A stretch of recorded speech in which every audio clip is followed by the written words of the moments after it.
Batik air মালিন্দো airline যারা ticket কিনেছেন already কিনেছেন, আপনারা ফ্লাই করেন নাই, ফ্লাই করবেন, তাদের জন্য আজকের ভিডিওটি খুবই গুরুত্বপূর্ণ। এবং বাটিক এয়ারের কোনো স্টাফ বা কোনো স্যার যদি এই ভিডিওটি দেখে থাকেন, আপনারা বাটিক এয়ারলাইনের যারা উচ্চ পর্যায়ে কাজ করে তাদের সাথে একটু ডিসকাস করার অনুরোধ করা গেল। আজকে আমাদের একজন যাত্রীর সাথে যেটা হয়েছে সেটা সব যাত্রীর সাথে হয়েছে। আজকে আজকে থেকে কি আগে থেকে আমি জানি না, তবে আজকে থেকে যে সমস্যাটা হয়েছে সেটা আমি জানি। আজকে আমাদের একজন যাত্রী আমাদেরকে জানিয়েছে, এবং এই নিয়মটা যদি আপনারা বহাল রাখেন তাহলে আপনারা যে এখন যে কুয়ালালামপুর থেকে ঢাকা দুইটা ফ্লাইট অপারেট করতেছেন, ঢাকা থেকে কুয়ালালামপুর দুইটা অথবা তিনটা মাঝে মধ্যে করেন, এরকম টিকিট বিক্রি করতে পারবেন না। মিলাই নেন, আমি ছোট মানুষ তবে বড় কথা বলতেছি, মিলাই নেন। আজকেই যে প্যাসেঞ্জার, যদি 300 প্যাসেঞ্জার আজকে আপনাদের ফ্লাই করে থাকে কুয়ালালামপুর থেকে ঢাকা, আজকেই দেখবেন ওইখান থেকে 200 কাস্টমার, 200 প্যাসেঞ্জার জীবনেও যদি 500-1000 রিঙ্গিত যদি বেশি লাগে আপনাদের বিমানে উঠবে না। আপনারা মিলাই নিন, আপনারা দেখবেন। আপনারা কুয়ালালামপুর থেকে ঢাকা এখন দুইটা ফ্লাইট অপারেট করতেছেন, একটা করতে হতে পারে। আপনি মিলাই নিন, আমি ছোট মানুষ বড় কথা বলতেছি, আপনি মিলাই নিবেন। প্রত্যেকটা কোম্পানি যেখানে সার্ভিস বেশি বেশি প্লাস করার চিন্তা ভাবনা করে, সেখানে আপনারা একটা সাধারণ এবং অতি গুরুত্বপূর্ণ সার্ভিস সেটা বাদ দেন কিভাবে আপনারা? বা এই বুদ্ধি বা এই জ্ঞান আপনাদের কই থেকে আসে? কোন অফিসার এটা করতে বলছে আপনাদের? বিষয়টা হচ্ছে, অতিরিক্ত ব্যাগেজ আপনি চাইলে অনলাইনের মাধ্যমে বাড়াতে পারবেন, কিন্তু এয়ারপোর্টে যদি 1 কেজি 2 কেজি 3 কেজি বা 10 কেজি 20 কেজি বেশি হয়, এগুলো আপনারা নিতে পারবেন না। এগুলো ওনাদের স্টাফ বলে যে ফালাই দেওয়ার জন্য, মানে বোয়াং ফালাই দেন, যে কোনো জায়গায় ফালাই দেন, নিতে পারবেন না। আগে যেমন আমি 10 কেজি বাড়ছে, আমি 10 কেজি 3 ভাগ করে যত টাকা হয় সেখানে আপনি 40 নেন, 50 নেন, 60 নেন, নিয়ে আমাকে আপনারা ব্যাগেজ নিতে দিছেন বা নেওয়া যাইতো। এই সিস্টেমটা আপনারা কিভাবে উঠাই দিলেন হুট করে? এটা কি হয় নাকি? কোনো এয়ারলাইন এই পৃথিবীতে, কোনো এয়ারলাইন এরকম কোনো নিয়ম রাখছে কিনা বা আনার চিন্তা ভাবনা করতেছে কিনা এটা তো আমি জানি না। কোন মাথায় এরকম চিন্তা ভাবনা আসতে পারে আপনাদের? কেমন মাথা আপনাদের?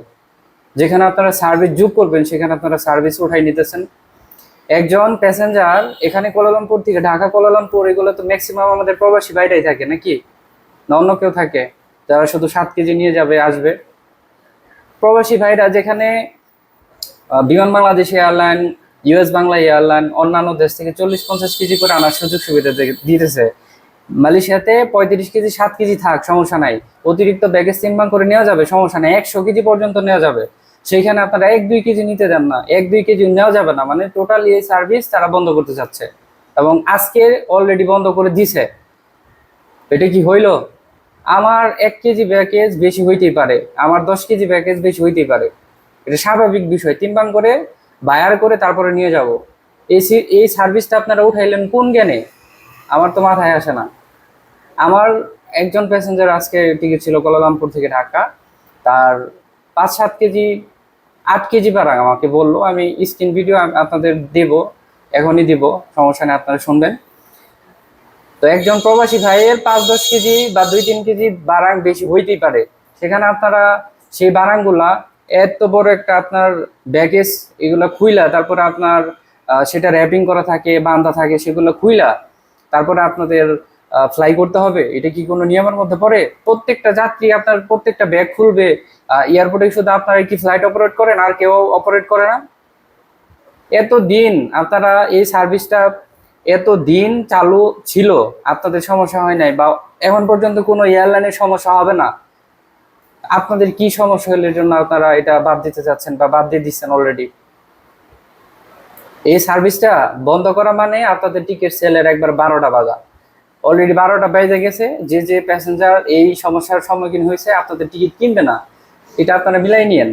অ্যান্ড এটা আপনারা অতি তাড়াতাড়ি যদি এটা ঠিক না করেন, আপনাদের, আমি যতটুকু মনে করি আপনাদের এই কুয়ালালামপুর থেকে ঢাকা, ঢাকা কুয়ালালামপুরে ফ্লাইট অপারেট করতে হবে না, বাদ দিয়ে বসে থাকেন। এটা সাধারণ প্রবাসীদের কথা, আমি একজন এজেন্ট হয়েও তারপরে আমি বলতেছি, ব্যাগেজ অতিরিক্ত হইলে সেটা কেন নিতে পারবে না? কেন নিতে পারবে না? আমার 1 কেজি বারাং, সেটার দাম 500 রিঙ্গিত থাকতে পারে জিনিসপাতির দাম। সেই বারাং আমি কেন আমি এয়ারপোর্টে ডাস্টবিনে ফালাবো, ফালায় তারপরে আমি যাব।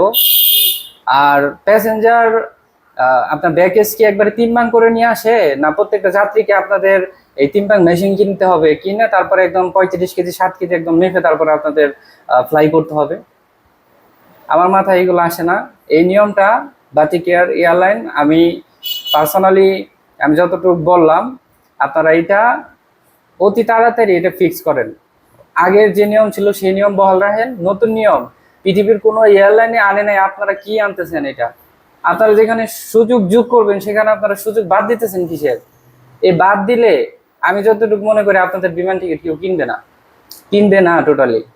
যাদের ব্যাগেজ প্রবলেম নাই তারা কিনবে, যাদের ব্যাগেজ প্রবলেম আছে তারা কিনবে না। আর ম্যাক্সিমাম প্যাসেঞ্জারের ব্যাগেজ প্রবলেম থাকবেই, ব্যাগেজ অতিরিক্ত থাকবেই, 35 কেজি 60 কেজির উপরে থাকবেই। অতিরিক্ত লাইনে যোগ করার পরেও ওনার ধরেন উনি তো 3 ভাগ করতেছে না, ওনার 2-3 কেজি বেশি হইতে পারে, এত আইডিয়া করে কে যাবে বিমানে?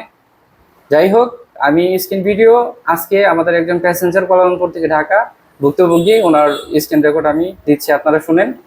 তো যারা বাতিক এয়ারলাইনের টিকিট কাটছেন তারা আপনাদের যে ব্যাগেজ 35 কেজি 7 কেজি এবং অতিরিক্ত যদি বাড়িয়ে থাকেন তার বেশি আপাতত নিয়েন না। এই নিয়মটা অবশ্যই বাতিক এয়ারলাইনে ভাঙতে হবে, যদি না ভাঙেন তাহলে আপনারা খুব ভালোভাবে ব্যবসা করতে পারবেন না এই রোডে। আমি স্ক্রিন ভিডিও দিচ্ছি, আপনারা দেখেন।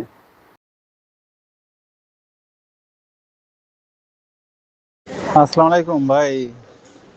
ভার্টিকা লাইন্সে যদি কয় যে মালয়েশিয়া এখানে বাংলাদেশে ফিরি খালি বইয়া যাবি তুই না, জীবনে আর কোনোদিন এরকম কাজ করতাম না।